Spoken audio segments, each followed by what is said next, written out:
there, folks. Boy, I have a good show for you today. I am excited for you to hear it. I recounted on the show, there's been now 3 times that I've been moved to tears, choked up during an episode, and this is the 3rd one. As I reflect on why it's so powerful to me, I think it's because I am just sometimes moved to tears by people that believe so deeply about something in particular. One time it was about rocket parts. This time it's about being mission driven and a person of faith. Yeah, that deep conviction on something you truly believe strongly in is a powerful feeling, a powerful belief, and it resonates with me. So I sat down with Durkalski of Truline Industries and learned about the incredible journey of this business from the 50s when his father bought it all the way through to today, where they are a $23 million company with 120 employees and giving away 10% of their top line revenue to charities around the world. Just picture that for a second, 10% of top line revenue. Absolutely remarkable. Yeah, the principles, the lessons of being so driven to excellence based on this mission of being, in this case, a Christ-centered organization, I think has a lot of lessons to be learned about how to run a good quality business in any case. So enjoy this interview with Court. Court, welcome to the show. I'm so glad you're taking the time to talk with us today. Well, thanks, Paul. I appreciate the invite and kind of excited to be able to share a little bit.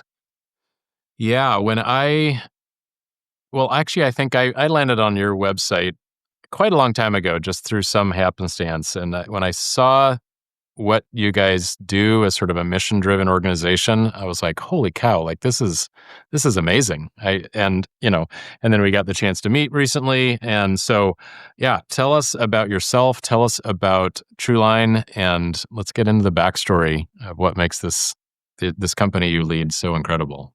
Sure. So I think a large part of this is I grew up really in this company. My dad started as plant manager of this company in 1957. And, he left the automotive industry because he was, as nice as I can say it, he was vehemently anti-union. He was a hard worker and didn't like being limited. So he came in 1957, started as plant manager.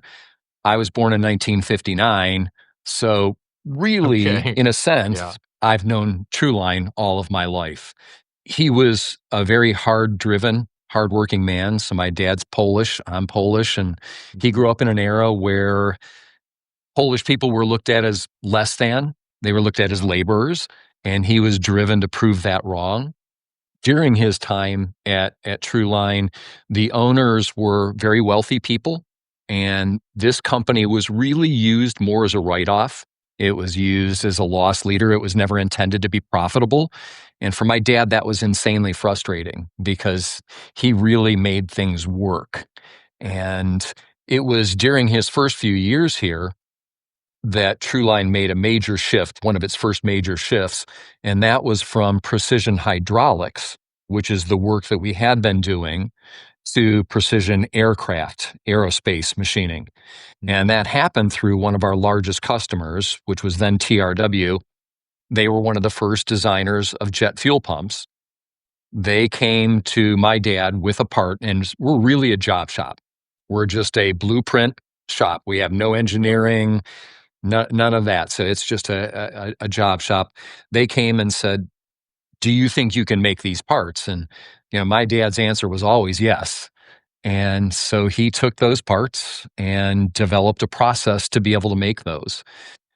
As jet air travel really started increasing and dramatically increasing, Truline became more and more busy. And it was through those times that as my dad is leading this and finding new ways and developing things and still just never being profitable, that it was incredibly frustrating. So I'm guessing it was somewhere, it would have been the late 1960s. He went to the owners and asked for a right of first refusal if they were to sell. and no issue for them at all. I mean, they were like, sure, absolutely. And I think their thought was he could never afford it anyway, so sure, why Sure, not? what's the harm? Yeah. It was almost 10 years later. It was about, well, it was 1976 when they let him know, hey, we're looking to get out, and you have this first right of refusal, and do you want to act upon it? And he absolutely did. The difficulty is you were looking at a company that was doing $270,000 a year worth of business, had never turned a profit, and you were looking at a plant manager who was making $12.80 an hour. No. And honestly, any bank would look at Sure. that and say, absolutely not. There's just no chance. And that's what happened over and over. But there was a small bank in the city that we're now located in Wickliffe, Ohio. And I was with my dad, and I remember the bank manager kind of looking across the desk at my dad and saying, Frank, none of this makes sense. There's no business thing that makes sense. He said, but, I believe in you, and reached across the desk and shook his hand and gave him $280,000, which is what they were asking for the company. Within 1 year, we were profitable, and in less than 2 years, we had paid the entire thing off. And since that point, we've had 1 year that we haven't been profitable. And so it was really an amazing turnaround. Um, my dad was uniquely gifted in just that mechanical understanding. And there wasn't really anything that he couldn't fix, understand. He just was, it was a connection that he had with machinery. But that also, for him, led to some unyielding ways. And he really, and I will say this with all deference, no one who has ever worked here could run any machine better, faster, more expedient than he could. I mean, he was great at that. The bad part is there was no way but his way. And Okay. during our early years, I think as typical across America, when you were talking about the 70s and maybe even early 80s, a lot of our employees were Eastern European. And Okay. bottom line, if you're coming from Poland, Czechoslovakia, the Ukraine, I mean, you think about the conditions they lived in. They come here, they've got a job. They don't care how you treat them. You can say anything you want, however you want. Long as they get the paycheck at the end of the week, they'll put up with anything. They're going to show up to work. Yeah. Absolutely. And work hard. Yeah. Well, Right. that started changing through the 80s as we started getting a little bit busier. So as that started happening and we started having less, probably Middle European, way more American workers, and people really didn't like the way he treated them. They were paid well, they were benefited well, they had good working conditions, but he could be really rough. And we had two of our guys who ended up talking with a union and were talking about bringing a union in. And it was during that time that we met with some lawyers and, asked, all right, what do we do about this? And they said, well, do you know who's organizing? And the answer was yes. They said, well, it's really simple then. All you need to do is promote them to management. And then as soon as, it'd probably take 9 months to a year, but as soon as all that goes away, he said, you can fire them and, you're done with the whole thing. And my dad he was pretty happy. He loved that. And I think he was Okay. anxious at looking at that. So we promoted the two guys to management. But what happened during that time period, during that 9-month waiting period, was my dad had a deeply religious experience. He actually, the only way to say it is the way it was. I mean, he came to know Jesus Christ as his Savior. And in doing that, he was raised Catholic and it really had a pretty sound faith that way, but it was never personal and it was never a day-to-day, something that was integrated. Well, as he starts walking through his faith with this, he starts seeing some of the ways that he was and realized that he really was responsible, not in how we machined, not in wanting excellence, but in how he was trying to achieve that. And so there comes this tension with, okay, I need to own up with this. I really don't have the right to fire them, not in God's eyes. And so how do we do this? And so we didn't. We kept them as managers, and they weren't the best managers. I mean, they were good, but there was a lot of difficulties with that. So that was that next major. So our first major transition at Truline was really working in aerospace. The next major one was that, my dad coming to that faith. And interestingly, within 7 months of that, I had the same type of experience. Now, Oh, wow. growing up, when my dad bought the company in 1977, I graduated from high school. Okay. And I really didn't necessarily have a career path in mind, but the idea of making a lot of money working for my dad was pretty appealing to me. And Sure. unfortunately, it led down that wrong path that so often happens that way. And it led to severe cocaine addiction, alcoholism. Oh, Um, wow. I was very privileged. I loved car racing, and I was privileged to drag race professionally in the NHRA. Oh, wow. But that lifestyle can be Hmm. pretty party centric. And so it just kind of increased my whole really dependency upon all that. Ended up, by 1986, I was almost a $2,000 a week cocaine addict. And Oh, my word. Wow. it led to tremendous amount of debt. It led to just a lot of things that were really hurting the company, but yet, that's the S- advantage that I was taking. So if I could pause you for a second, Sure. what size was the company around this period where you were graduating high school and then a few years after that? So graduating high school, when my dad bought the company, we were 13. 13 people. Yeah, Okay. Yep. 13 people. Roll forward to 1986, we were just around 30. Okay. So we had, And you were in a management position of some kind? vice president, Vice president. which, Okay.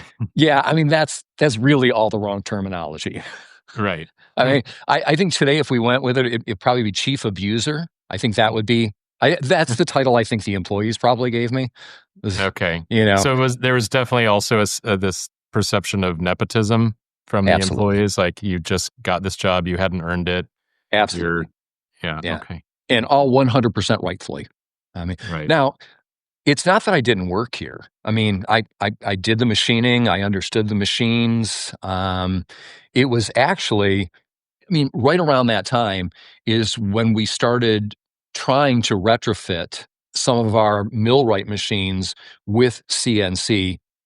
Those original just XY CNC controller. Right. And so I was involved in that, but again, it was really done in nepotism in a drug-addled state. I mean, there were days I was functional, there were days I weren't. Oh, Um, and so, all right. right at that time, as my dad comes to faith, I had that same type of experience under just a very different way than him. But it was that type of thing where um, it was miraculous enough that I was delivered from a $2,000 a week cocaine addict with absolutely no side effects. Like I went from Wow. that to Cold turkey. nothing immediately. Again, it's the only way I can describe it is miraculous because I've never heard a story like that from people who were that addicted. Hmm. And yet that was my experience. That's what God did for me. But in that, I really felt that my role was going to be going into the ministry. And so I actually quit the company. And I had a younger brother who was working at the company at the time and didn't want to create any kind of competition between us. And so I sat down with my dad and my brother and said, "Look, I'm leaving. I'm not coming back. I'm going to Bible college. I'm going to become a pastor, and all of this is yours, and I'm never going to ask for a thing of that. That's Hmm. not what God has for me." So that's what I did. I went away in 1988 and started Bible college. Went through to my senior year, and it was during my senior year that two more major things happened. One of which was, as I sat down upon nearing graduation, sat down with our counselors and was asked, what are your plans upon graduation? And I said, well, I mean, to get credentialed, go into a church. And he said, Hmm. oh, he goes, that's not going to happen. He said, because you were previously married. And so we don't Oh. credential people. And so I They had left been there that for out. 3.5 years, and this is the first time I'm hearing this. Oh And my I'm like, gosh. wait, what? Wow. Like, why would you allow me to do a Bible track and to do all this? And there was no right answer. There was no good answer. But so that happened. 2 weeks later, I got married to my current wife. Mhm. And then 1 month after that, my younger brother was killed in a drunk driving crash. Oh, Court, I'm so sorry. Wow. And so there's just this, between the grief of not knowing what I'm going to do with my life, the grief of losing my brother, you're just kind of going, all right, Lord, what in the world are you doing here? Mhm. And so it was a couple weeks after my brother had passed, and my parents came to me and said, hey, while you've been away at Bible college, we've gotten really involved in this organization called Fellowship of Companies for Christ International. And it's a grassroots organization that is about running your company according to biblical principles and using your company for ministry, you know. Mhm. And they said, would you and Amy be interested in going to a conference just to kind of hear a little bit about this? And the conference was at the Ritz-Carlton in Naples, Florida. And my wife and I Nice we place. didn't consider long. I don't know that I'd fully lost my old life all that much, And we're like, oh, Sure. sure, yeah, we can absolutely do that. Um, Right. but it was really wild. At this conference, the founder of the Ritz-Carlton Hotels, Horst Schultz, was the keynote speaker. And he talked about how God had led him on this journey of founding the Ritz-Carlton hotels, and how all of these principles had led it to be, at that time, the number one hotel chain in the world. And it was, I mean, it was just God kind of using that Mhm. to speak to me. And so, when I came back, my parents asked, would you be willing to come back into the company under that idea? And my Mhm. wife and I were like, yeah, absolutely. We could see how that could fit. Wow. And Gosh. it is. It's just it's an amazing thing. I mean, I look at that. For me, I mean, whether you want to call it circumstance or anything, for me, it's like those are the things that only God could do. I mean, Right. you can't take that much tragedy and turn it into something that is an opportunity. And for me, that's where I kind of put all of that. Wow. Okay, so that's thank you for sharing that incredibly personal part of your journey. Yeah, So when you were asked to come back again after the conference, just to kind of frame it in the conversation of the growth of this business, yeah. what was the snapshot of the company at that time, in terms of size or people, revenue, and were you like fully CNC machining at that point? Were you, yeah, what did the company look like? No, so it looked really similar to when I left. Okay. They had only gained about 10 employees, so I think they were maybe around the 40-45 mark. And they had, on our Bridgeports, they had started using some of the CNC stuff, and were using it, but not a whole lot. That wasn't my dad's thing, and when I Mm, left, they continued on and made do with what they did. When I got back, it was one of those things that we started talking about, was just, okay, we need to do this more. So we started looking at more 3-axis CNC retrofits. And as we were doing that, we realized that that probably wasn't really the answer. And so we started looking at a milling center that you'll probably be familiar with. The manufacturer was Acrolock. okay. Yep. Yep. And so as we were talking to a sales rep, he took us to a company that had been using this. And if I haven't mentioned before, my dad was a pretty bold individual, right? Hmm. Hmm. So we go to this machining shop down the road from us to look at their Acrolocks. And there's a guy working there on the Acrolocks. And I mean, he is just flying. I mean, he's working a million miles an hour. And, we're pretty certain that we're going to want to buy a couple of these.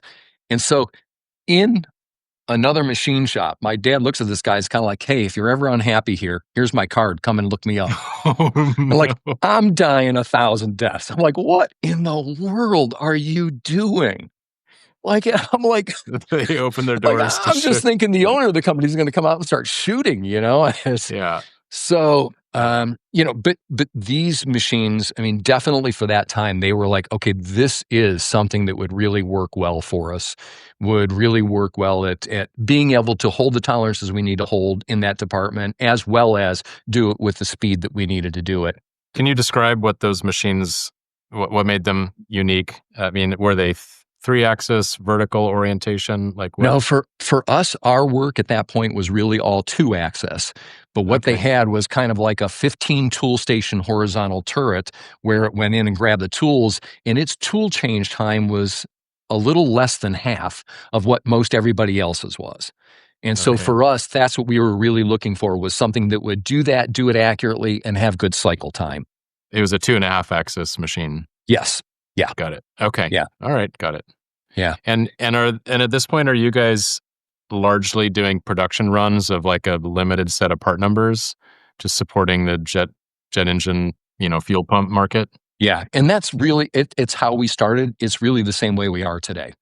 So we are Okay. not diversified. We still work almost 100% with this jet fuel pump industry. It's grown. I mean, there's a lot of people flying. And Yeah. so Yeah. today we're $23 million a year with 120 employees, and all of them are still doing the exact same work. Wow. Way better Great. machines, way Yeah. more productive machines. Newer part But numbers, probably. yeah, yeah. Yeah. A few more part numbers as they design some newer pumps, but really still predominantly that same type of work. So, Okay. yeah. Wow. Okay. So you get back into it, you get some Acrolock machines. What happens next over the next few years? Well, it really is just a journey of two different things are going on. One, we're starting to see how much the CNC work really does for us. And so we start looking for it in some of our boring, turning, and facing operations. And that leads us, a lot into the Wasino market. At the time, they were the most accurate. And I mean, just to frame this, so our finished tolerances are 3/10,000ths total.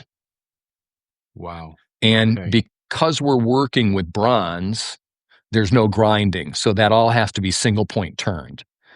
And so those are the types of machines we're looking for that can hold those types of tolerances in 300, 400, 500 part runs, with minimal adjustments. And so that's the journey we started taking, is just basically one by one replacing Monarch double E lathes with, and I mean, at that point, I mean, it's crazy to look back on it, but we had like 16, 18 Monarch double E lathes doing all this work. And I look at what we've got now going, how in the world did we ever do that? Yeah. I don't know. How do we keep up? How did we? Sure. But it is kind of that amazing metamorphosis, that transformation that happened. And ours was never a light switch flip. Hmm. It was just this gradual, as one machine wore out, as two machines wore out, as finances led. We always were pretty careful not to go into debt and to try to run this on a cash basis. It's kept us out of a lot of problems over the years. Yeah. But yeah, that was that gentle transformation and of moving from there to where we are today, where we have no manual machines and everything Mhm. is CNC. And yeah, Right.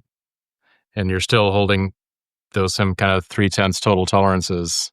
Uh, so tell us about the parts themselves for those that are, there's many machinists and people in the industry listening, of course. Yeah, yeah, what kind of parts, geometries? I know there's probably lots of internal bores and ports and yeah. super critical deburring. Just yeah, a little dig into that a little bit. The typical part is two different variations, because weight is a huge component of air travel. We have the smaller parts are solid bronze, and then we have larger parts that have aluminum exterior with the bronze as the wear surfaces, which are the face and the ID. So Okay. the OD of our parts are not wear surfaces. Right. Now there are in some parts of the OD there are eccentric throws in a lot of those, to flow fuel through a jet fuel pump, and that is Mhm. the purpose of the parts we do. They're termed bearings by the engineers. Most people immediately go to a ball bearing Right. or a roller bearing with a race, and they're nothing like that at all. But yet, that's their designation by the fuel pump manufacturers is as a Hmm. bearing. But Hmm. again, their primary purpose is to flow fuel. So there are parts of it that need to trap fuel.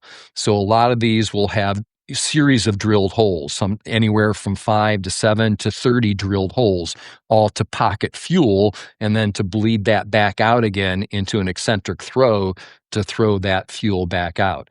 The inner diameters will have lands milled into it and a cross hole, sometimes only a 18 thousandths cross hole that comes back up into traps that are on the face that are performing the same functions.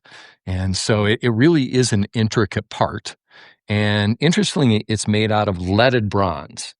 So 20 and 30% leaded bronze because these parts are running in jet fuel. Yeah, they can't have sparks. Well, and they have to be lubricated. And so they have to Okay, self-lubricate. And got it. wildly, lead is the best lubricant in the Right. world today in its natural state. Okay. And you think about all the lead remediation that goes on around the world. Hmm. And, we thought 20 years ago, there's just no chance. I mean, that somehow the EPA, I mean, they're going to come up with something and the FAA just shuts them down every time. I mean, there are just, Okay. there are too many millions of people in the air in a Right. product that has functioned perfectly for too long. And so these are still leaded bronze parts, Okay. And it's these parts. And do you make the assemblies or just individual components in your just the customers? individual components. Yeah. Okay. For most of your larger fuel pumps, there's a set of four in each fuel pump. Okay. Yeah. Cool. All right. Well, we got that part behind us. Yeah. So you then have many more years between then and now. Yeah. And let's hear the rest of that story. So, going back to that time when I came back into the company, one of the struggles that we had is that I had a massive ego and I had a Bible college degree. And so Okay. I came back into the company, with this whole running your company according to biblical principles. Well, that was my degree. So I knew way better than my dad how to run a company according to biblical principles. And we had battles. Lots of Okay. battles, and they were not good Okay. battles. Yeah, just Right. again, it was fueled by a lot of ego on my part, and it really made things difficult for both of us. Hmm. It never ruined a relationship, but it certainly strained it in different ways, and I think there was frustrations for both of us on different things. But interestingly, about 1996, early 1997, we went to another conference for this Fellowship of Companies for Christ, but we were going to ones that were called young execs. So these are a lot of the second and third in charge, a lot of family, a lot Hmm. of, Yep. children. Next And generation. a lot of it was trying to help us understand why it was so important for our parents to be running the companies these ways. So we go to this conference and we're actually back at the Ritz-Carlton in Naples, Florida. And the keynote speaker on Friday night comes out and starts talking about, submission as a biblical topic, submission to God. And, picture, two, 300 people. I don't think most everybody's 40 and below, right? And so, he's kind of like, how many of you think you're submitted to God? And I think every single person raised their hand. Oh, Hmm. we all are. We all Right. believe that, right? And so he goes on and does a really good teaching. Saturday morning, he comes out, walks out onto the stage, gets behind the platform, and he says, how many of you are 100% submitted to your CEOs, parents, whatever, as the leader of that company? And man, I'm telling you, I don't know what happened across the rest of it, but I have never been dealt with that severely. And I really just felt God was really just doing something in me. And he went on and really just talked about, he said, like, if you aren't submitted to human authority, you are not submitted to God. period. Mm-hmm. And like, I couldn't wait to get out of there, not to not hear it. It was just this overwhelming thing of me of wanting to get home and ask my dad for forgiveness, with just realizing that I had really come against something that was rightful, that was there. And so that Monday morning, I walked into his office and I said, "You know what, Dad?" I said, "I need you to forgive me for coming against your authority, for not just submitting under." I said, "I will never offer an opinion again unless you ask it." I said, "And as long as you're here," I said, I'm second. I'll never work for that again." So the interesting thing amongst all this was that one of my dad's favorite things to talk about was that the word retirement is not in the Bible. And so his thing was, when you pry me from this desk, that's when I'll be done here. Now, Right. I'm asking for forgiveness, but in the back of my mind, I'm going, I'm going to be 90. I'm going to be 90. He's still going to be behind that desk. And, I wasn't completely clear of an ego yet. But the wild thing was, and I think this was both my dad and God, but 6 months later, my dad came into my office and said, "I'm retiring next month. The company's yours." Wow. And like, you could, yeah, my jaw was just on the floor because I couldn't believe it. And the wild thing is he did. They retired 1 month later, and they never stepped foot in the company again during working hours. Never, Really? not once. And he owned the company. Yeah, he was Okay. 58% owner. So he didn't give up ownership. He just never came in again. Never once did he ask me how things were going. It's just, and I think It's as remarkable. in the moment, I couldn't have seen it as clearly as I can reflecting backwards, Mm-hmm. but that really speaks to trust. Yeah, of And I course. think what happened to me at that conference was that thing of, I think my dad had to trust that I was actually open to listening to God. Mm-hmm. And the only way that could be proven was I listening to humans. Right. And so it was really just a powerful thing that way. But once he realized that trust was there, that gave him the freedom to step back and say, "I trust you now." Yeah. To- Yeah. Yeah. And as I think life would have it, as he stepped out, it was one of those things where you realize in way more ways than you can expound on how much you don't know. Yeah, that whole And saying, the more you learn, the more you realize you don't know. yeah, That's so exactly. so true. So I was massively blessed that literally at the same time. So, you talk about, for me, miraculous things. It was at the exact same time that only for a year and a half period, this Fellowship of Companies for Christ came up with this thing that was called Masters Institute. And what it was a philosophical look. And it was about a 9-month program that was a philosophical look of what does it look like if God owns your company? Not you. What does it look like if God owns the company? Okay. And so it started with having to spend almost a month and a half literally out in the woods, just asking God, okay, if I'm going to say that you own this, I need to know why. Why does this company exist? What's it for? What are we about? Mhm. And during that month and a half is when he started kind of downloading the vision, which we still have for our company. And really, what the vision basically states is that we're about creating relationships with our employees and their families, with our customers, with our suppliers. And we do that to show who God is, what his great love for them is. And we do that by making the best possible product possible. That gives us an open door to be able to just show that God is a God of excellence. I mean, he's a God who's, created things very well. And so, and then it was taking that further into, okay, what's it look like in accounts receivable, accounts payable? What's it look like in deburring? What's it look like in milling? What does this look like in every single place? And the transformation really was understanding that massive principle of relationship. And that you can make a product, but none of us can create people. But we have people, and what we can do is develop the best relations possible with them. We can help them grow into everything that they were created to grow into. And so that really has become the mission here, is that, look, as long as we focus on those things, as long as we love on people, as long as we treat them incredibly well, as long as we really commit to taking care of their families and understanding that they have a broad impact on society, when we do that, they do the work that they need to do. And they become more excited about growing and learning and doing their work.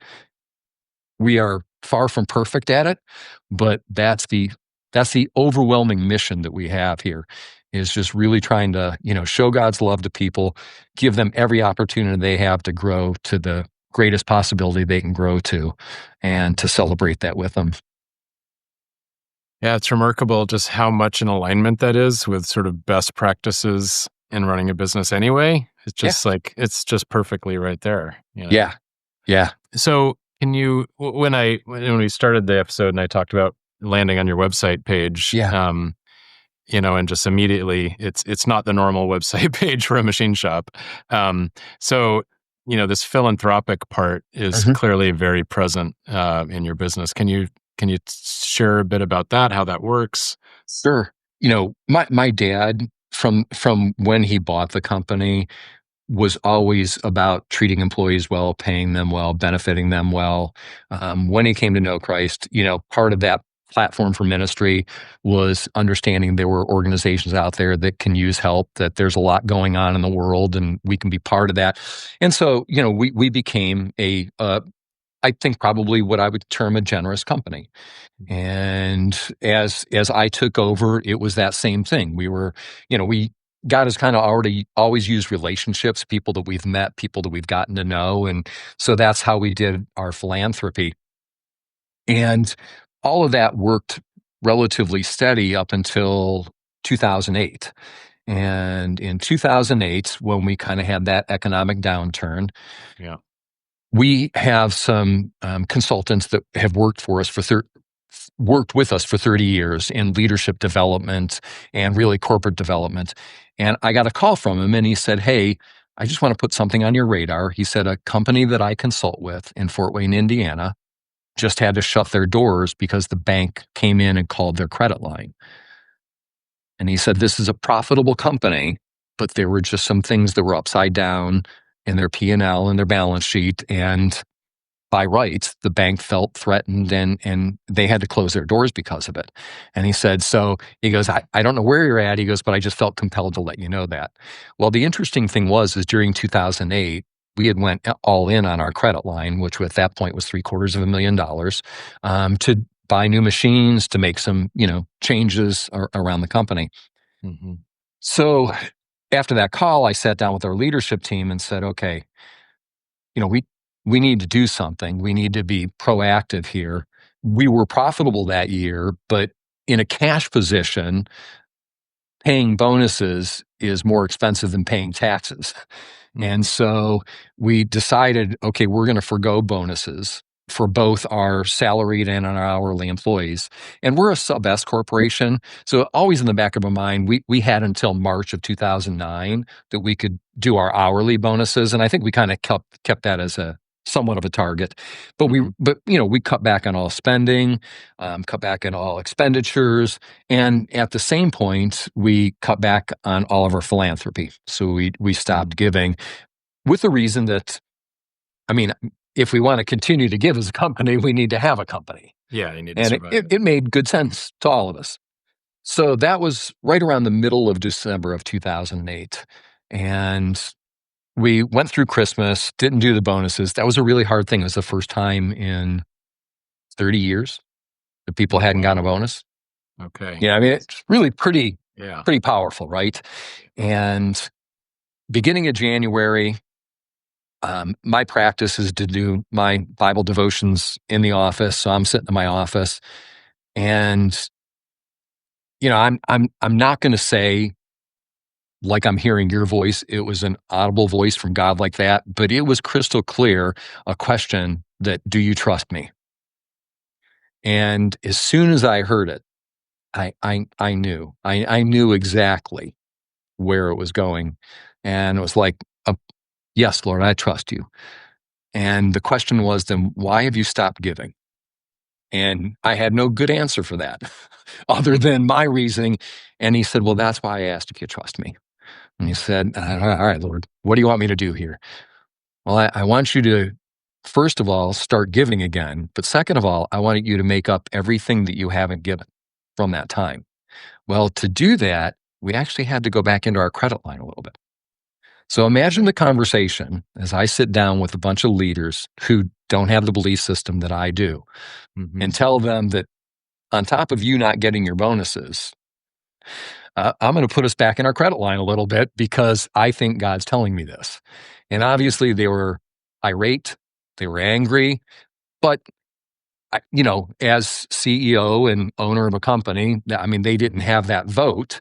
And so that's what we did. We walked through the rest of January, February. We were making inroads into the credit line. By the beginning of March, we were, I think, somewhere around the $320,000 mark is what we were down to. And and you're starting to close in and going, okay, we've only got a week left. This probably isn't going to happen as far as giving the bonuses and stuff. And we're getting ready to let the employees know. And in a 2-day period, we had our 2 major customers pay us way ahead of time. So at the time, they were either on 60 or 90-day terms, and like they paid in 15 days. And what they paid was enough to pay off the credit line and within a few $1,000s of what the bonus amount was going to be. That's amazing. And I mean, again, like however anybody wants to believe in that, they can believe in that. But for me, I mean, when does that happen? Like, how does that even happen? And so that was quite a different conversation with my leadership team when I sat down and said, guess what? I mean, not only we honored the credit line, but we're paying the bonuses. That was a happy day at work. It was a happy day at work. I mean, really happy day. So roll forward about a month and doing my devotions again. And again, I hear this, do you trust me? And it was like, absolutely, yes, I do. And he said, well, then what I'd like you to start doing is I'd like you to start tithing 10% of your gross sales.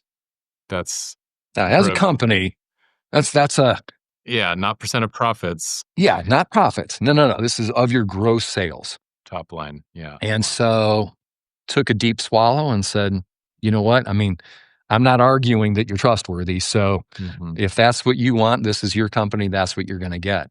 And so in May of 2009, we started giving away 10% of our gross profits. So here's the wild thing. December of 2008, we're $750,000 in debt into a credit line. May of 2009, we start giving 10% of our gross sales. December of 2009, we not only are not in a credit line, we've given 10% of our gross profit or gross sales, and we have almost $750,000 in an investment account. The same amount we were in our credit line, right, we've got in an investment account. That's amazing, Court. Yeah. I mean, obviously economics kick back, obviously, but that for me, it was a convincing that no matter what we ever go through, the first lesson that I learned in that is, you know what, Lord, whatever you ask, I will do. Right. And I'm going to ask a lot because obviously your ways are way different than mine and way higher and ununderstandable. And I'm just going to make that commitment that I'm going to follow that. And so it's been a crazy journey. So, since 2009, we've done that and we've been profitable every year.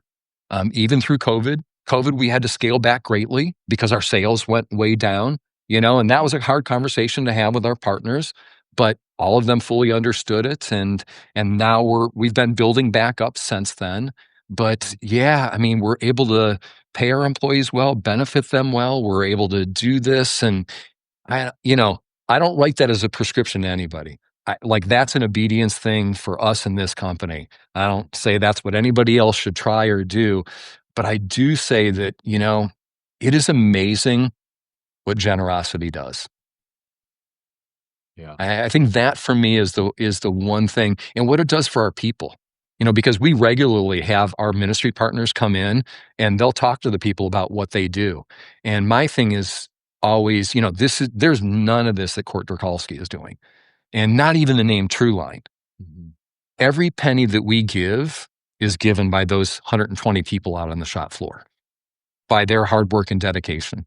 Right. And so all around our shop, we have 6 foot by 9 foot photographs of, things going on around the world, from kids who were in the hospital at Ronald McDonald House to kids who are being rescued from sex trafficking to, I just, kids who are taken out of, children's home where they're being mistreated, and just all the different ways that we're doing things. And those are those things because work is stressful. Mhm. Work will never not be stressful. And at times, every one of us is going to go, what in the world am I doing this for? Right. And for me, I want to be able to look up, and I want them to be able to look up and go, those are the people we're doing this for. That's why we do this. Wow. So I wanted to ask, when you came to your leadership team and said, "Hey, we're gonna start giving again, but you're not gonna get your bonuses," and you got a lot of flack because they didn't all have the same belief structure as you. Yeah, I imagine that means you employ people of faith and not faith. absolutely. It's not a prerequisite to come work for you. Nope, not at all. Okay. No. Uh, and that's true the entire organization, leadership all the way to the floor. Yeah, absolutely. Right. Yeah. Yeah. Um, One of the interesting things that I found, Paul, whether it's just the special hand of God upon us, I don't, I'm not going to, again, try to make some massive statement about it, but I can share on a regular basis about who God is with all my employees in meetings, in other ways. And we've never had an issue with it. We've never had somebody say, hey, you can't talk like that. I do believe, though, that's because the first thing we do is love on them. I do believe because our number one thing is in treating them the best and trying to give them the best life and making sure that everything is taken care of for them. And because of that, I think they give us a little bit of latitude. And because they also know that there's no they don't have to believe that. right. Right. I'm sharing something that I believe in, Hmm. not for the reason. And there's no part of promotions, there's no part of anything. And they've all seen Sure. that. So they know there's no compulsion. But yet for me, I do. I mean, I feel, that I need to share that. But also, I don't have any expectation that anybody has to believe. So, yeah. But I got to believe that just in the company as people are working every day and that sort of mission driven approach that we are serving and helping children and organizations all around the world, that's got to be motivating to anybody, because who doesn't want to help children in need, right? Yeah. And if that means making sure you get that spindle restarted again before you go to take a break, or, doing just little things here and there every day to make the company better, have more throughput, be more, ultimately profitable. So that's got to impact the bottom line and the top line, which allows you to give like you do.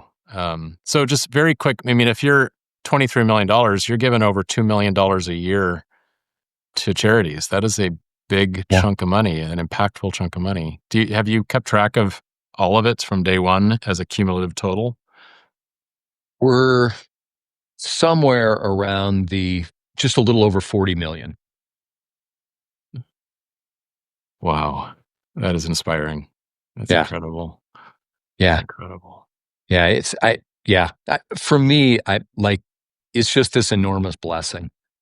And Hmm. I tie it all the way back to my frustration when I was told that I wasn't going to be able to be a pastor. Right. And that confusion because at the time I thought that's the only way you really, really impacted the kingdom. Hmm. And I'm so thankful that I was taught that there's a lot of great ways to impact the kingdom. Mhm. And I'm blessed to be able to do that from here, you know? Mhm. No kidding. Yeah. Wow. Yeah. So, this is a very different podcast than many of them are, but and I'm absolutely just enthralled. And you're a great storyteller. I'm loving this, and I'm sure the audience is just on the edge of their seats. So, how do your customer how does this approach, this belief system, how does that impact your customers? Do they find they're drawn certain companies or any that you run across are drawn to? And I'm sure you have to back up your beliefs with execution to deliver Mhm. quality parts on time at a fair price, or else they Mhm. wouldn't, they wouldn't do business with you otherwise. So yeah, could you just speak about the relationship with your customers and your growth? I mean, obviously, very few shops get to the size you are, so you're clearly doing a lot of things right, even with 90% of the revenue to do it with, because the Yeah. 10% is reserved for these charities. Yeah. Yeah, just talk about that.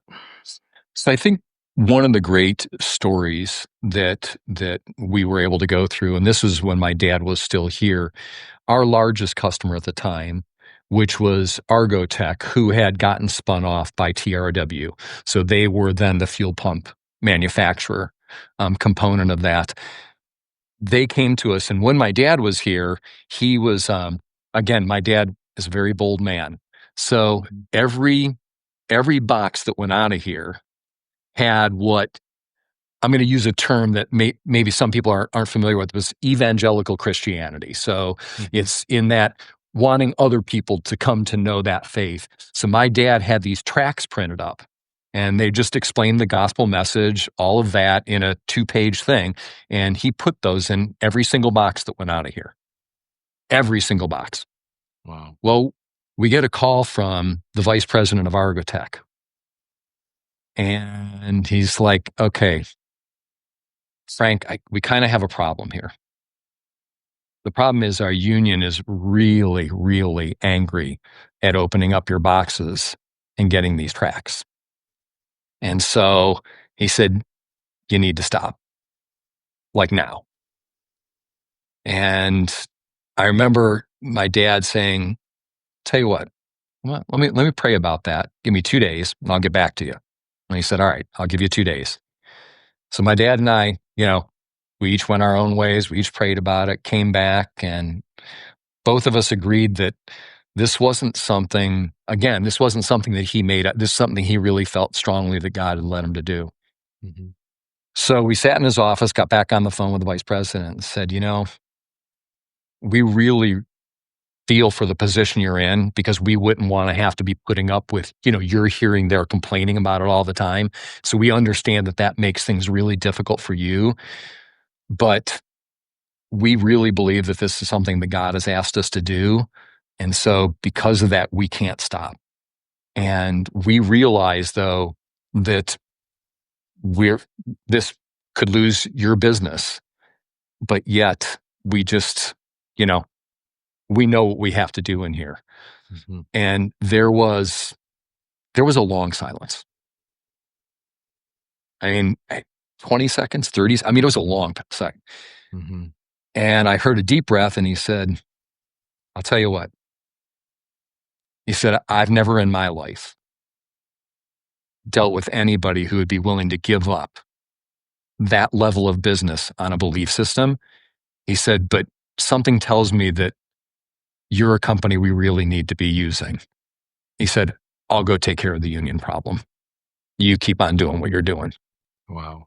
And so that's a dramatic story of that. But through that, I've many times, especially in contract negotiations, when you're trying to get beat down for every penny, and it's one of the things that I've always been to sit with, purchasing agents and their supervisors, and have compassion and say, look, I understand you're answering to people. And I understand we're working in a system where everybody seems to be giving those. I said, but the bottom line is I know what it costs to give you your product. I know what we're being called to do in our philanthropy. And this is the best price I can give you in that. And if that means losing our business, then we'll lose our business. But I said, and we've kind of held that throughout, but always shared, I'm always sending them around what God's asked us to do. And to this point, and I'm not saying this will work forever, but to this point, every customer has respected that on enough of a level to go, okay, yeah, we'll find a workaround. We'll deal with that. Mm-hmm. And I hope at some point, maybe that sparks, maybe somebody goes home and says, wow, that's a whole different outlook. And maybe that creates something different there, but yeah, it's been a privilege to be able to do that. That is quite a story. And I certainly can respect that vice president's, perspective of, Yeah. if this is that important to your company, and probably everything that comes along with being, mission driven and values based, then, Yeah. we'll figure out a way on his end. Yeah. Well, and Wow. to be fair, and so one of the things I always do in this is kind of hold the tension. It's like my belief is so strong, and I really do believe God has just been so instrumental. But I'm also going to say that at that time and even now, our quality rating with our customers is 99.7%. Every engineer at every one of these companies knows what our quality rating is. Mm-hmm. And so when they're getting nearly perfect product all the time in a country where that doesn't happen all the time, that weighs in there as well. I think those things are, but that to me is part of it. Is that's the excellence of God. I mean, that's why we drive to do that, because if I want to portray Him as a perfect being, how would I do that if my quality was shoddy? How do I do that if I'm not delivering parts on time? To me, that's a reflection on Him. And that's what I'm trying to do is, so I pull all that. I think all of that works together, Mm-hmm. Yeah. We talked about this before. So part of that, and I am going to do a little plug for ProShop here, because there's two things that I think they're intrinsically tied to this. Number one is when we're talking about our employees, part of that thing is I want to make their work as easy as possible. It's hard. It's difficult. Yeah. But part of the move to ProShop was we need to find a system that's better than what we have and that's easier than what we have, that makes their job just a little bit easier. If I can reduce their stress by 2%, what does that mean in a year for them? And that's not added production. I'm just saying, what do they take home with them? How much less do they take home with them? And so I think that's part of it. But the other part of it too comes back into the excellence. And that's part of the things that, as my guys look through and you guys competed against all the others, is they all came back saying, we really believe that this system can give us even more excellence. And it's probably not going to affect our quality rating with our customers, but if it takes away some of our stuff in inspection, if it, takes away maybe a little bit of the rework and scrap, because again, you come back to making things easier for employees. Mm-hmm. Yeah. And so for us, it was an easy decision to be able to go, yeah, it's a great system and it fits us perfectly. So yeah, we're excited. Well, it's a huge honor to support a company like yours. Yeah, it's moving actually. So this is maybe the third time on my show I've cried. So to add, excuse me, to add some context to what you just said about even mentioning ProShop, one of the things I do I've never mentioned this on the show to the audience, but at the beginning before we hit record, I tell, especially specifically if I'm interviewing a customer, I always say to them, this is not a ProShop commercial. I'm not looking for you to plug the product. This is about you and your story. And I've had customers on the show that the audience would never know they were a customer because it never even came up, not even once. So I said that to you, and but thank you for the trust. Thank you for believing that we can help your team make their jobs a little bit easier and help you serve your mission a little bit better. But it's important to me that people feel like there's an arm's length between pro shop and machine shop mastery, Mhm. and that I'm here to, lift up the industry, highlight the guests, share Yeah. their best practices, inspire others, and that's really important to me. So, anyway, but Yeah. so at least I just wanted that to be out there in the world. So, Yeah. One of the things, and I'm going to guess that you see this. There's a there's this symbiotic thing when you come across people who are driven towards excellence for excellence sake. mhm. And I think that's that thing. I think, and transcending what we felt with Pro Shop, but I think that's true in others. And I'm not sure if you feel that, but that's for me. I love that connection. I love when I find somebody else who, for the pure motive of just, no, I want to do this because it is just because it's the right thing, Mhm. because it's the only way it should be done. Yeah. And Oh, yeah. there's just something pure about that. And you're like, holy cow, I'll team up with that person forever. I mean, of course, why not? You know? Yeah. No, that sort of being lit up from the inside and that energy of what that relationship feels like and that Yeah, collaboration is the best feeling. So, it is. It yeah. is. Yeah. Well, there's probably 80% of the questions we often get through that we have not gotten through. Maybe we need to do a part two, but we'll see what people ask for. Okay. But this has been, again, just a remarkable story. It is cool and comforting and exciting to know there's companies out there like yours doing these things, contributing so much back to the world. And I really appreciate you sharing this whole story with the audience today. So if people want to check out this cool homepage of yours on your website and learn more about Truline, where would you suggest they go? It would be www.trulineind.com. And that'll be the best way to be able to, Okay, connect and see what we're doing. Yeah. awesome. Yeah. Very good. Well, Court, thank you so much again. This has been just absolutely an inspiring hour, and I appreciate you sharing. Thanks for the privilege of being able to do this. It's, I, I'm humbled by what I get to do. And I always take that into consideration. When you asked, I mean, there was a little thing I had to go through in myself and going, I don't ever want this to promote me. And I don't really even want it to promote Truline. So I need to be sure of that. But I also do really consider it an amazing privilege to share the story that I've been led through and what we get to do. It's an honor. Yeah. Yep, I feel the same way. All right, Court, Awesome. thank you again. Thanks, Paul.